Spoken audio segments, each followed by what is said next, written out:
All right, we are all right. Okay. All right. Welcome everybody. Sorry for the delay. And as you know, this is Open Up. Basically, it is a platform where an individual can come and share their life stories. So, we don't have that much platform to share, especially for men and boys around the world, to share our challenges, life situations, any overcomes, ups and downs, anything. So, Voice of Men is actually not for profit organization based in Canada. It is also part of International Men's Day. International Men's Day has focuses on 6 pillars. Let me go through the 6 pillars so you get an idea. First one, to promote positive male role models, not just movie stars and sportsmen, but everyday working class men who are living decent, honest lives. To celebrate men's positive contributions to society, community, family, marriage, childcare, and the environment. Third one, to focus on men's health and well being, social, emotional, physical, and spiritual. To highlight discrimination against men in areas of social services, social attitudes and expectations, and law. Fifth one, to improve gender relations and promote gender equality, to create a safer world and a better world where people can be safe and grow to reach their full potential. These are the 6 pillars IMD focuses. Last over 20 years, of course, we have a special person today to talk about International Men's Day, but the IMD has over 26 years of history. So today we have a special guest. His name is Jerome Tulak Singh. Let me welcome Jerome to the show. Thank you for such a such a short notice, Jerome. Please introduce yourself and then give some background of your profession and things. Thank you. Right. Thank you very much, Sivam, and good morning, good evening to your listeners in Canada and abroad and your viewers. I am a university lecturer from the University of the West Indies in the Department of History. I've been there for more than a decade. And it is in doing history that I started to realize that men were stereotyped, men were stigmatized. I also saw it in the news, locally and abroad, where I saw that men were seen as perpetrators of violence. So there was all this negative images of men that were being put forth by the media and put forth by society. And I felt that there was a need for changing the narrative. I felt there was a need for changing the discourse. Too often the discourse was just negative. And I noticed too that men were being not just stigmatized and stereotyped, but there were men who were marginalized, men who were alienated, men who were suffering from addictions, suffering from ailments, and society didn't take them on, didn't tolerate them, saw it as normal. So I decided that I wanted to focus on men. I wanted to focus on helping boys become better men. Thank you, Jerome. I always ask everybody on the show that the profession or the position we are in after a long time or such a long time, that inspiration or influence, if you go back to your early days, let's say 5 or 10 or 15 years old, Right. because you inspire a lot of people, including me. So I just want to take you back, those days and then share any incident or any influence you can remember. You know what? That's I had a thing in my heart for a long time. Something like that. Right. I felt that my dad had a major influence in my life. He was always there for not just me, but my brother, my sister, my mom. And, when I was younger, I didn't even realize he had a job because he was always there. He was there helping us with homework. On evenings, he was there sometimes helping us play, construct something. So he was part of the games. And it's only later on as a teenager I realized he had a job, and I started to go around with him to see what he was doing and things. And my dad is a minister in the Presbyterian Church. And then I realized, whilst I was a teenager, that he wasn't just influential in the family, but he was influential in the community. So I started to see him as a role model. And I started to look around and realize that some families didn't have a father. Sometimes they had a father, and the father might have been absent, or the father might not see his roles and responsibilities as serious. And I think that influenced me, to try to understand that fatherhood, sometimes I refer to it as daddyhood, fatherhood or daddyhood, being a daddy, is something that we learn on the job. You cannot pick up a manual, you cannot pick up a book and say, well, this is how I want to be, because everybody is unique. Sivam, you are unique, I am unique. Our culture, religion, societal influences will help change the way we bring up children and interact with other men and women. So I think that is what really influenced me. And my dad had a major role, and of course, my uncles and grandfather. It's really good to hear, because it's open up. It's also part of the healing. Like most of the times, or in many cases, we don't really have a space, or we never talk about our fathers and then father figure. Sometimes it's we never had a chance to convey the message, or even talk to him personally. So this is one way to go back and then bring your memories and then share with others, or whatever you felt in your heart. So his father, of course, is always close to our heart. So let's talk about anything particularly, like when you're growing up a man, like a young boy, or become a adult, when you are at college or universities. Anything particularly you watched something or bothered you.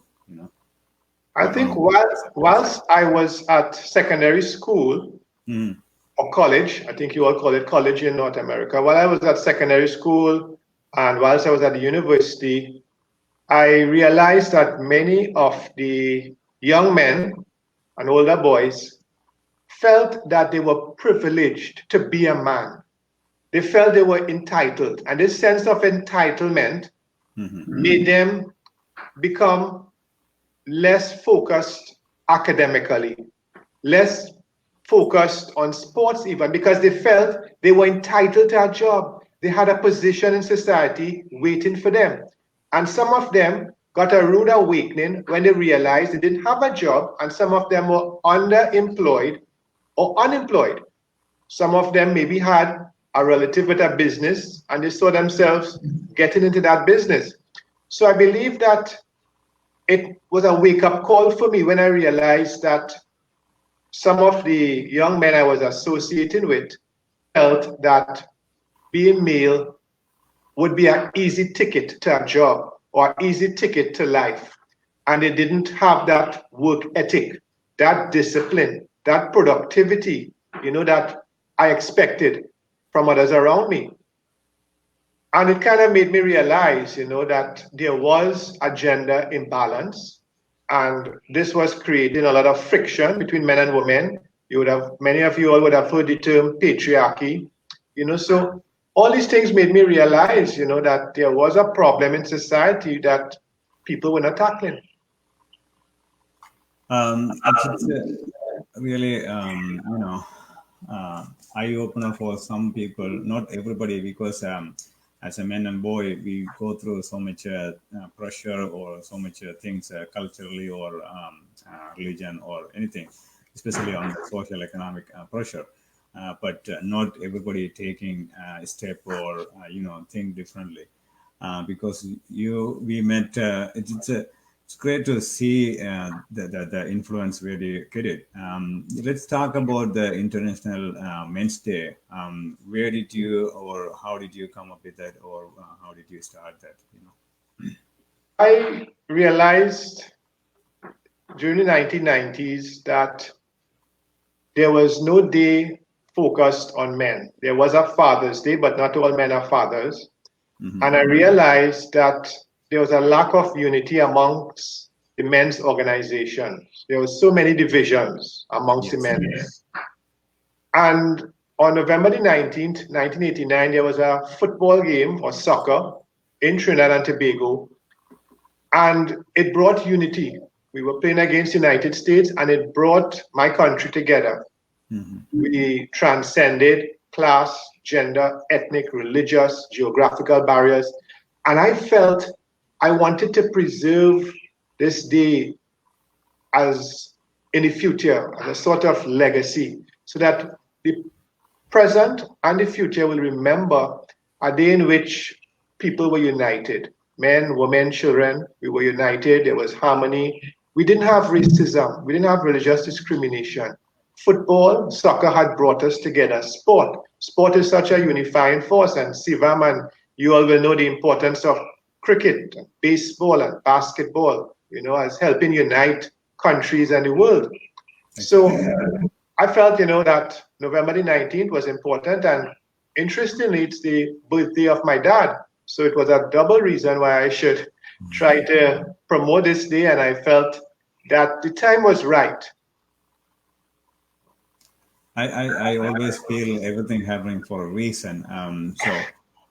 Whenever we met back in 2018, November 19, that day I still remember every because Right. I was invited by somebody friend of mine, but I never had any idea. To be frankly speaking, viewers, everybody, Right. I didn't want to go. I didn't have any idea to attend. But something Mm, in my mind, the inner calling or whatever you name it. It's you know what, let's go and then see what's going on. At least right. for try. Then I went there and then I felt really after I listened Jerome's speech, I until he come to the stage and then speak I didn't have any idea. So, Right. but whenever I was listening his speech, I just had a quick thought. You know what? I just want to do something, and then I wanted to contribute something to men's world. So Mm, that's where my influence, my journey started with Jerome. It's right. very quite interesting though. But let's talk about the IMD International. What are the activities or any projects, anything going on? What's going on? Right. Because of the current pandemic, Hmm. the majority of observances will be virtual. There will be the use of platforms such as Zoom, Skype, the present platform you are on, Facebook Live. Yeah. So there are plans to have it, but it will be virtual. And I believe that with virtual observances, we'll have more online participation. Hmm. So I know that usually every year people would mention it on Twitter, on social media. But this time, a lot of the activities will be done right here on social media. So I'm hoping that we could generate some more discussion online. Um, I also want to share this because of Jerome. I actually started Voice of Men, and I want to do more. We have to have some kind of organization or team here, local team in Canada. Right. So that's how we can help our boys and men. It doesn't matter either on a smaller scale or a larger scale, but still we need to have some kind of a team to focus a couple of things. So recently started a Facebook that you are watching right now, guys, and then also the open up. This is a platform any individuals can come and share your life journey. There's no gender limitation. There's no age limitation. Wherever you're from, you can Right. still share, come and participate. You can share, and also we are doing a monthly webinar. But let's talk about the World Day of the Boy Child. a little bit more. That's where your passion is. I know. So give us a clear picture about that. I started to realize about 5 years ago that Hmm. it's so difficult to change men because we are like already grown trees. It's difficult to change the shape of a tree when it is an adult. Yeah. And I realized that I should look further into the origins of some of these problems and try to nip them in the buds, try to find out what caused this trauma, these problems that men are facing. And I realized that during boyhood, during adolescence, during that nurturing socialization stage that is so crucial, something went wrong. Boys were programmed differently. Boys were put in a different direction that made them grow up into these adults. And Sivam, you'll be shocked that I started to unearth some stories where boys were physically, sexually abused, they suffered psychologically. Some of them could not afford to go for help by a psychiatrist. Some of them didn't have money, they didn't know where to turn to. And because of this trauma, some of them went into addiction, some of them became bullies at school. They found different coping mechanisms which were antisocial, which society frowned on. And I started to realize that if I would focus on boys, I would be able to help improve the next generation. So this is what I conceived, that I should have a day focused on boys, and I chose the 16th of May because it's my mom's birthday, and she played a critical role to raise two boys, right? And I wanted the world to know too that often we believe that women cannot raise men, women cannot raise boys. But I also want to tell them that the woman is important in the family unit. We have a lot of men's groups and men's organizations. They tend to do anti-female bashing or woman bashing, but I wanted to highlight the critical influence of a woman and a mother or aunt or a woman influence, a motherly influence in the upbringing of a boy, a man. Now, some of you all might find that is strange. Some of you all might feel that a woman might make the boy soft or might make him effeminate. But Sivam, you would realize that sometimes men keep their feelings bottled up. Crying, a simple thing as crying, is seen as a sign of weakness. Yeah. Sometimes men have their emotions bottled up. I've seen men who don't want to cry at funerals. Sometimes their close friends, relatives die, and they refuse to cry because they feel crying would make them less of a man, reduce their masculinity. So I want us to understand that the world of the boy child is trying to let the boys understand that their emotions are so important and that they have choices, they have options. Too often we force our boys and say you have to be an artist, a musician, a lecturer, a doctor, a lawyer, an engineer. And that boy might want to be a carpenter, a plumber, a mason. He might want to be a craftsman, a Mm. woodcutter. And you see, that is the problem boys are having. To choose their careers, society has influenced them and pressured them. You know?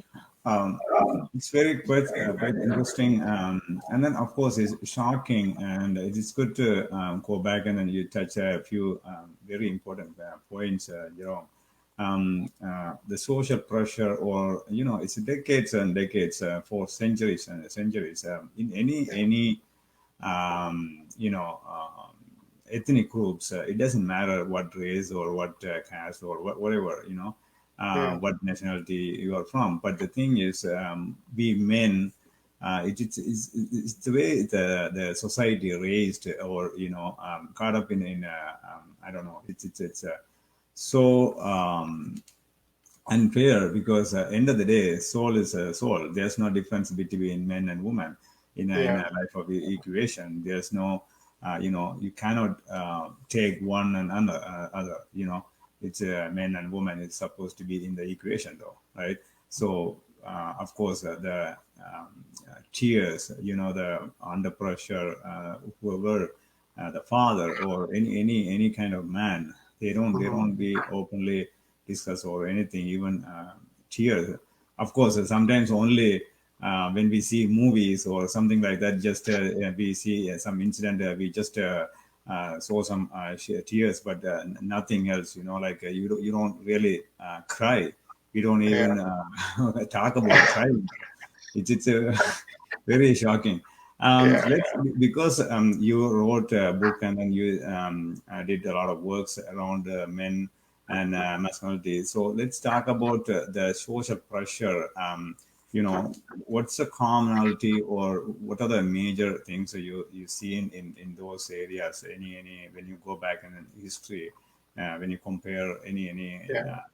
so which is it, culture or religion? Which one is dominating, or what are the social units? I believe culture might be dominating, and also later on religion. Remember, religion was invented by man, and before we existed, well, before religion existed, Hmm.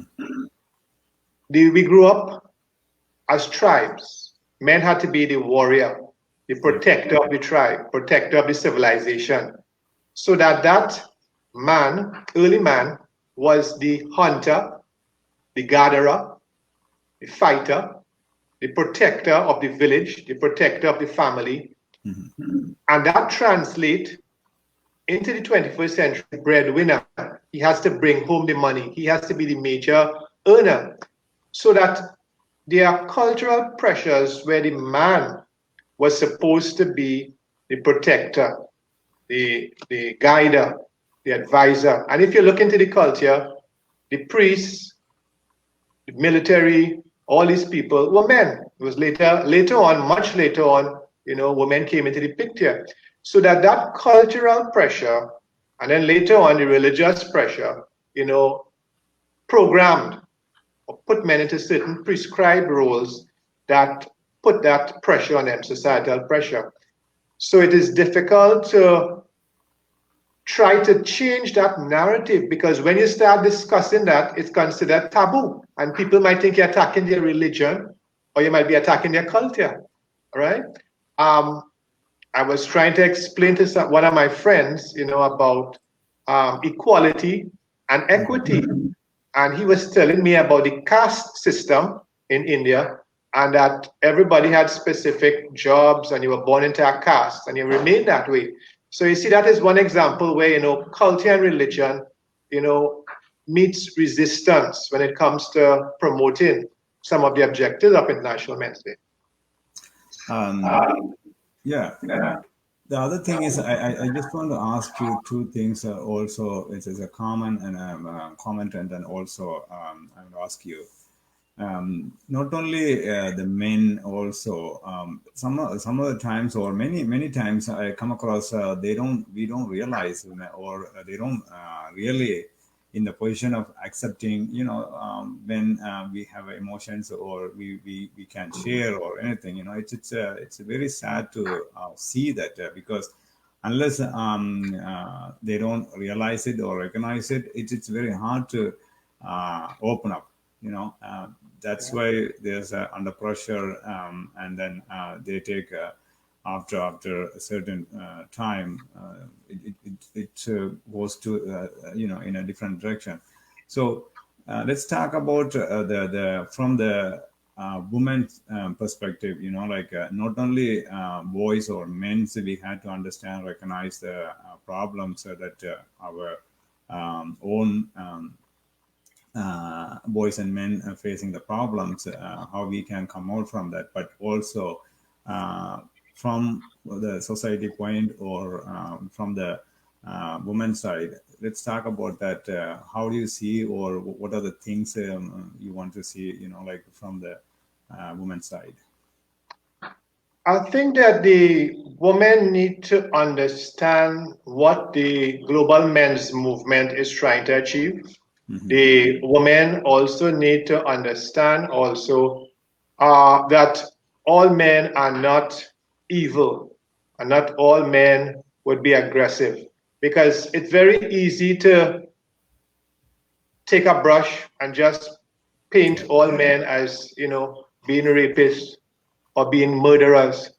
So I think that women need to understand that, if an incident occurs, it doesn't mean all men are guilty of doing that or capable of doing that.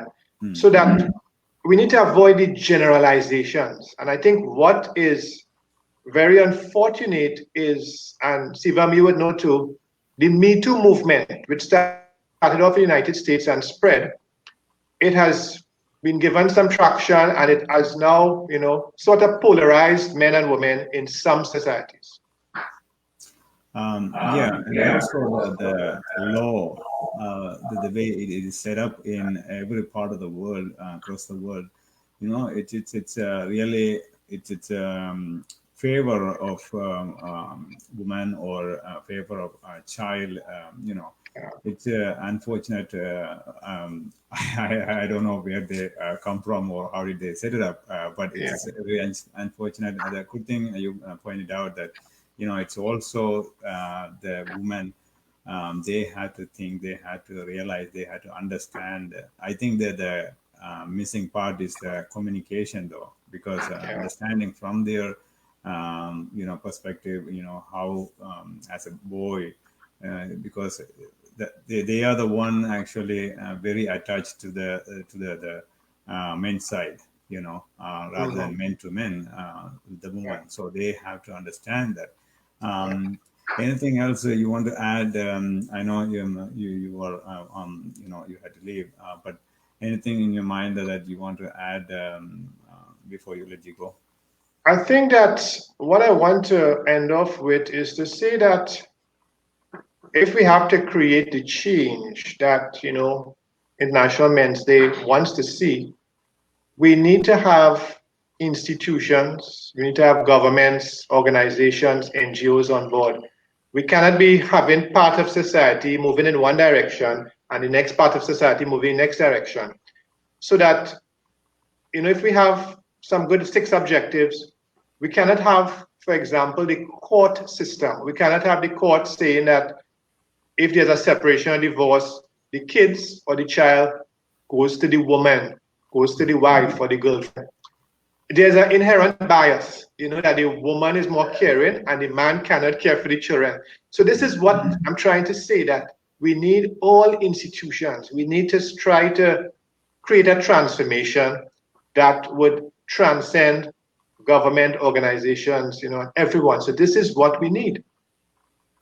Exactly. And as you said earlier, it is just a beginning. So to break the cycle or create some awareness, it is not against women, but it's Right. also we just want to understand what the men and boys they are going through, the life challenges. Right. Many years and then decades. There's no platform to open up, and then they don't really open. We don't have an open conversation though, so that's a major problem. And then we need to break that cycle though, right? So far, you guys know nearly 90 countries. It's not just a simple thing to bring 90 countries, and then they are taking whatever they can do on a regular basis. So this movement or the global movement has to go and then reach out everybody. So whoever is watching, and then just to pass the message, and then you have to feel, you can feel it, and it's not only about boys and men, also women's side girls, even at a school, from any point of view, as a teacher or educator or anybody.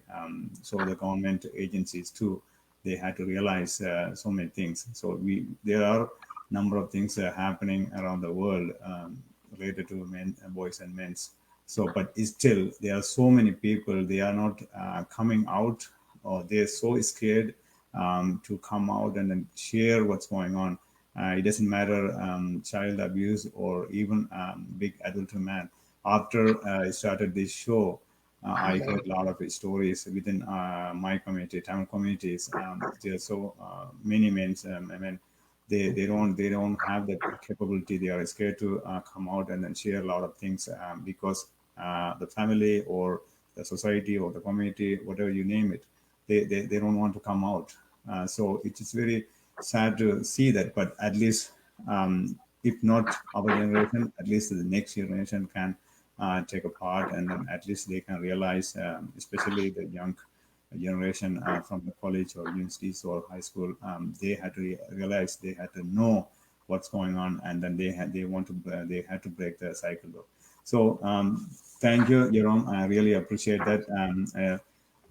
Uh, I want to end up with this because of Jerome, his inspiration, his influence. I had a just a it's not a just a one more thing I want to do. It's just an inner calling, and then I just wanted to do something for the men's world.